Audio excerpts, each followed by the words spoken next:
it's Michelle from the Scattered Scrapper. Welcome to my channel. Today is day 14 of Scrap-O-Ween. It is Mysterious Monday, so we've got our mysterious Grab 5 bag here. And today I'm going to be scrapbooking these pictures here of my older daughter in her Halloween costume and my younger daughter and her boyfriend in their Halloween costume that they picked out for this, well, for last year, not this year, but last year. And then also today I am using this sketch, day 14, from Christy, or from 30 Days of Sketches with Christy's Beautiful Life. And this one is created by Karina Nilsson. And I am loving all these repeated circles. Oops. I'm so excited, I'm dropping everything.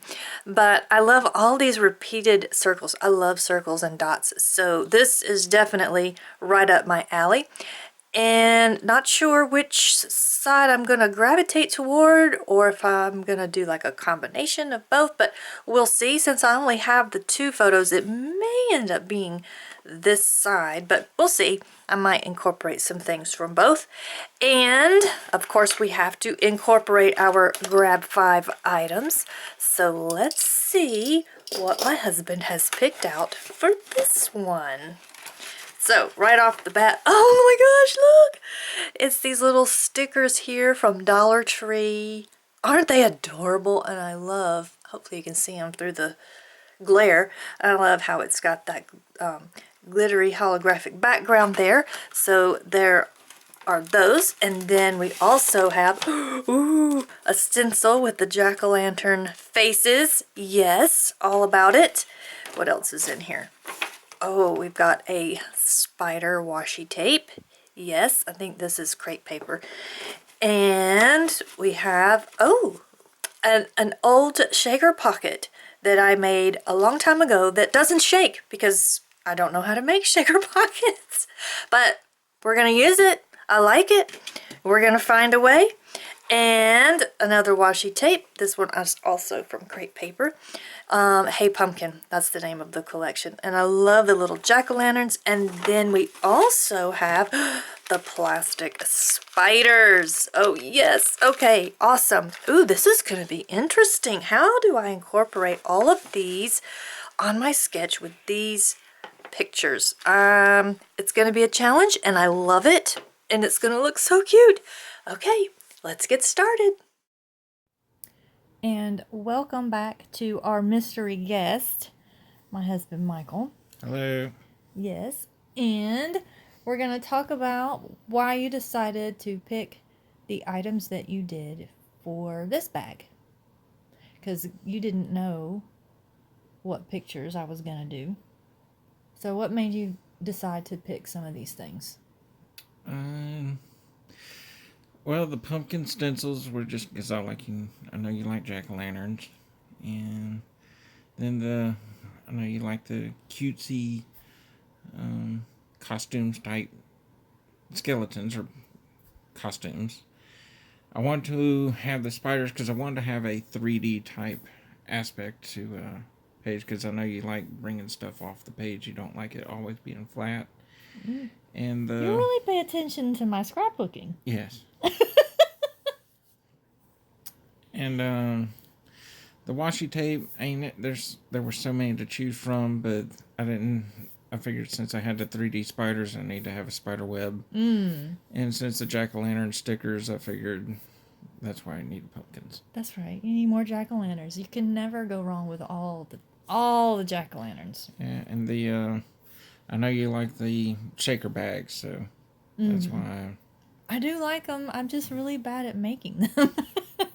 But I probably made that little shaker thing 3 or 4 years ago. Yeah. But I'm glad you put it in there because it made me use it. And I really like how this turned out. I think it turned out really cute. But here I have used a Creative Memories circle cutting system thing to cut out a bunch of different sized circles. And in the sketch behind the photos are some banners, so that's what I'm doing right now, is using a bunch of scrap paper to make banners.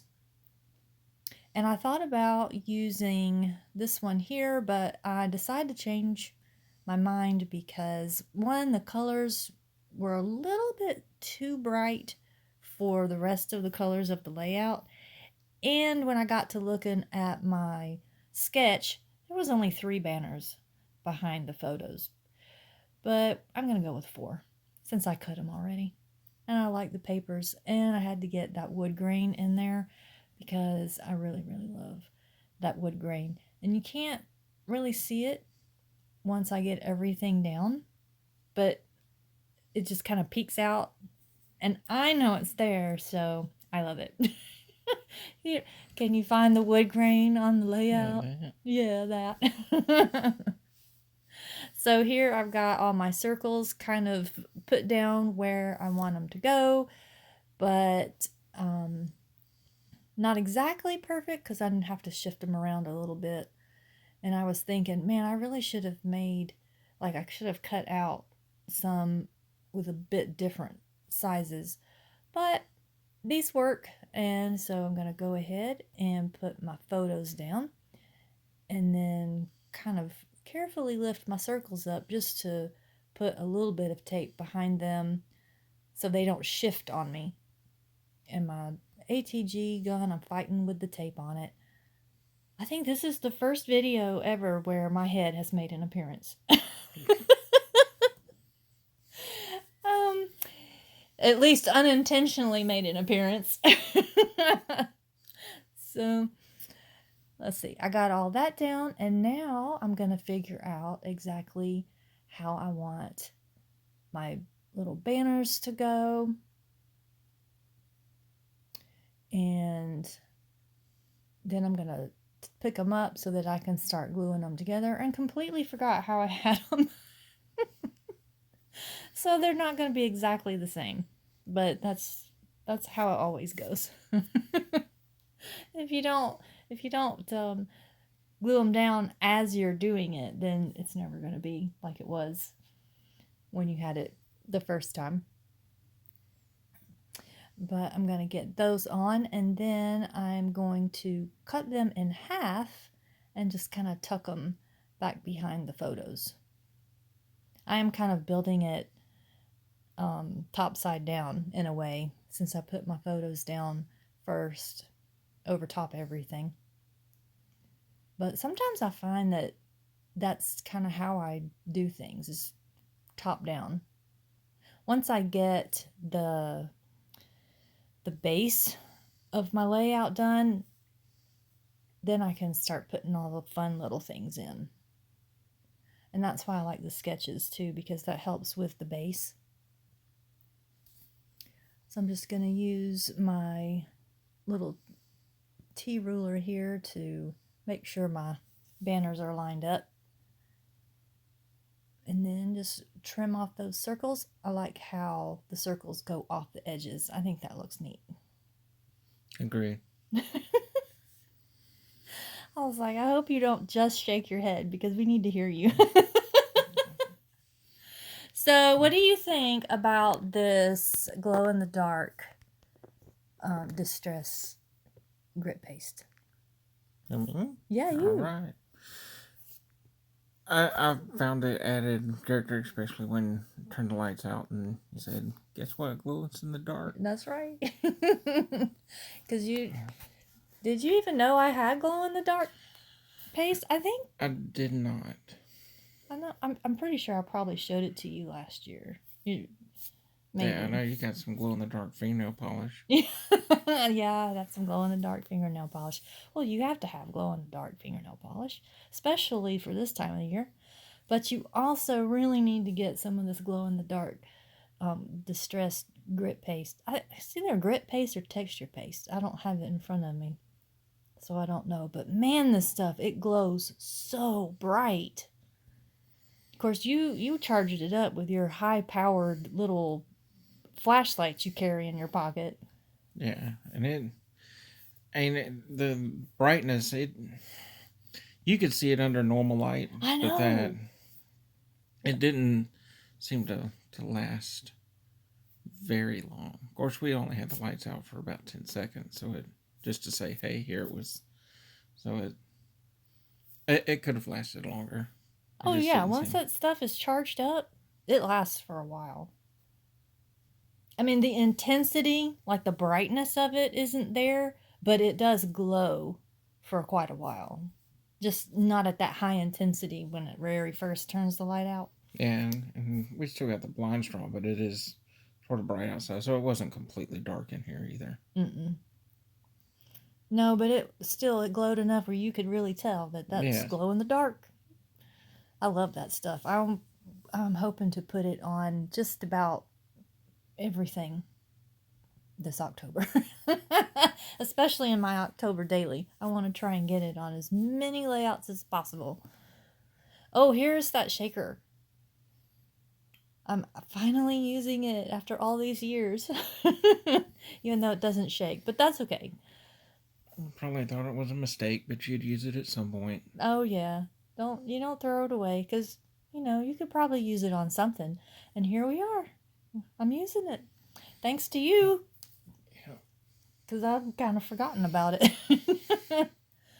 And then I have these little skeleton guys. And I thought it was perfect because one of them is a pirate. And Brianna looks kind of like a pirate. And then the other one is a Grim Reaper. And I mean, I don't know what. I guess Kirsten and Shane are supposed to be shadows or something. I'm not sure, but they just thought that being in all black was just the most fun. So, of course, the Grim Reaper guy had to go with them. And then I'm using the washi tape here because in the sketch, there is a little embellishment cluster at the top in the center. And so, kind of as a nod to that, I'm putting the washi tape up there in the upper right-hand corner. But to balance out my layout, I also put it in the lower left-hand corner. Plus, it's on the diagonal, and that is my absolute most favorite way to embellish any layout, is on the diagonal. I know a lot of people talk about the rule of thirds or doing 3 clusters where one's like a really big cluster and then you got a medium cluster and a small cluster. And I like that too, but my most favorite is just putting all the things on the diagonal. But this one's kind of all around. Plus I've got this really long title. But my thing with using this long title is I have these ready-made titles, like the Halloween word and the spooky night word, and I have a hard time using them. So kind of my goal is to use those up, or at least as many as I can, to make either longer titles or just to put them on a layout, because I find them really hard to use on their own. But this one I thought was really cute, the Halloween costumes for spooky night. Yeah, are you looking to see how my layout looks next to the sketch? Can you see its inspiration? Definitely. Let's see, where am I at now? Oh, I've put some sequins down at kind of like using enamel dots. So I've got those in. And it complements the shaker. Yeah, complements the shaker. And then, of course, as always, as it has become tradition, all of my Halloween layouts are going to get some splatters from my beloved Distress Mica stains. I think I have all of the Halloween Distress Mica stains. And I love them. That one, I think I used a gray and a gold. And here is the layout all finished. And we'll see you in the next video. Bye-bye. Bye-bye now.